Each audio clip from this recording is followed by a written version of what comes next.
हमने थीम्स को समझ लिया, हमने पेजेस को समझ लिया, पेज स्ट्रक्चर को समझ लिया, पेज बिल्डर क्या होते हैं मैंने वो आपको एक्सप्लेन कर दिया। अब एक और चीज़ जो बहुत इंपॉर्टेंट है एक ब्रांड के लिए, मैंने लास्ट वीडियोस में आपके साथ डिस्कस किया था कि आपकी जो ब्रांड आइडेंटिटी है वो क्यों मैटर करती है और उसमें कौन कौन से एलिमेंट हैं। उसमें सबसे इंपॉर्टेंट एलिमेंट मैंने आपको बताया था आपका लोगो है, जो लोगों को याद रह जाता है। जैसे मैंने आपको नाइकी की एग्जांपल दी, जैसे मैंने आपको कोक की एग्जांपल दी कि जैसे ही मैं नाइकी का या कोक का नाम लेता हूँ, फ़ौरन से आपके ज़हन में एक लोगो आ जाता है, एक इमेज आ जाता है उस ब्रांड का। तो लोगो जो है वो हमने क्रिएट करना तो सीख लिया था। अब उस लोगो को वेबसाइट पे कैसे लगाना है, वेबसाइट पे कैसे इंटीग्रेट करना है वो देखते हैं। मल्टीपल मेथड्स हैं। सबसे पहले हम देखते हैं थीम वाला मेथड। आप सबसे पहले अपीयरेंस में आ जाएँ, थीम्स में आपके पास कस्टमाइज़ आएगा। मैं दोबारा से एक्सप्लेन कर देता हूँ, ये आपके पास डैशबोर्ड आ रहा है। डैशबोर्ड में आपके पास आपने अपीयरेंस में आना है लेफ्ट साइड पे, वहाँ पे आपके पास थीम्स आ रहा है, नीचे एडिटर आ रहा है, नीचे कस्टमाइज़ आ रहा है। हम कस्टमाइज़ पे क्लिक करेंगे तो आपके पास यहाँ पे कुछ ऑप्शंस आ जाएँगी। ये फ्री थीम है, इस वजह से इसकी ऑप्शंस यहाँ पर आ रही हैं। अगर कोई पेड थीम होगा तो उसकी सेपरेट ऑप्शन आ रही होंगी थीम ऑप्शन के नाम से। डिवी होगा तो डिवी लिखा आ रहा होगा, अवाडा होगा तो अवाडा लिखा आ रहा होगा, नीचे उसकी थीम ऑप्शन होगी। आपने वहाँ पे थीम ऑप्शंस के अंदर जाना है और यहाँ पे आपने अपीयरेंस में कस्टमाइज़ में आना है। मैं दोनों ऑप्शंस आपको बता दी। यहाँ पे अब आपके पास साइट आइडेंटिटी आ रहा है लेफ्ट साइड पे। साइट आइडेंटिटी में जाना है और यहाँ पे आपके पास साइट टाइटल आ रहा है, टैगलाइन आ रही है, सिलेक्ट साइट आइकन आ रहा है। अच्छा, अब ये क्या है बेसिकली? यहाँ पे देखें, मैं दराज पर आया, यहाँ पे लिखा आ रहा है ऑनलाइन शॉपिंग इन पाकिस्तान लिखा आ रहा है।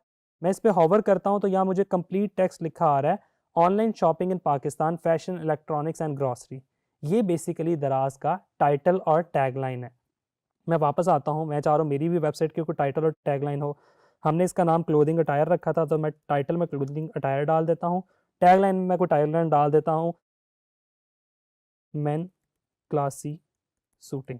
ये मैंने एक टैगलाइन क्रिएट की और मैंने यहाँ पे डाल दी। आप अगेन एआई का सहारा ले सकते हैं, जेमिनी, ग्रॉक, चैट जीपीटी, आपके पास मल्टीपल एआई प्लेटफॉर्म्स अवेलेबल हैं। फिर हम साइट आइकन पे आएंगे। साइट आइकन क्या चीज़ है? ये लोगो नहीं है, ये साइट आइकन है।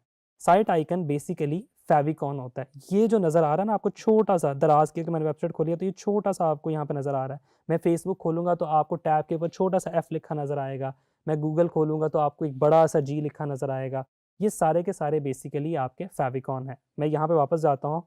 फेविकॉन, आप फेविकॉन खुद से क्रिएट कर सकते हैं, एआई से क्रिएट करवा सकते हैं, लोगों के अगेंस्ट क्रिएट करवा सकते हैं। मैं फॉर एग्जांपल मेरा एक लोगो है, मैं वो एआई को प्रोवाइड करूँगा और मैं उसको एक प्रॉम्प्ट दे दूँगा कि create a favicon for my logo, और आप उसको लोगो अटैच करके सेंड करेंगे, वो आपको एक फेविकॉन क्रिएट करके देगा। इसकी सर्टेन हाइट होती है, सर्टेन विड्थ होती है, और जो मोस्ट इंपॉर्टेंट चीज़ है वो आपके सामने ये है कि आपने अपनी मर्जी से फेविकॉन डिसाइड करना है। अब देखें दराज ने सिर्फ जो उसका जो डी का साइन है सिर्फ उसको यहाँ पे लिया हुआ है, आप देख सकते हैं। अगर मैं गूगल आपके सामने ओपन करता हूँ तो गूगल ने सिर्फ जी को लिया हुआ है। तो कोई एक छोटा सा एलिमेंट जिससे पता लगे कि आपकी ब्रांड की वेबसाइट ओपन हुई है वो आप यहाँ से सिलेक्ट कर सकते हैं। मैं अपलोड पे जाता हूँ, मैं कोई एक फेविकॉन मैंने बनाया था, ये फेविकॉन है क्लोथिंग अटायर का, मैं इसको सिलेक्ट करता हूँ और मैं यहाँ पे इंसर्ट कर देता हूँ। ये देखिए ये अपलोड हो गया। यहाँ पे इसकी डायमेंशंस वगैरह आ रही हैं, स्क्वायर में है। मोस्टली फेविकॉन आपको स्क्वायर शेप में ही अपलोड करना पड़ेगा, आपने उसको देख लेना है कि वो आपका जो फेविकॉन है वो स्क्वायर शेप में हो। यहाँ से मैं इसको सिलेक्ट करूँगा।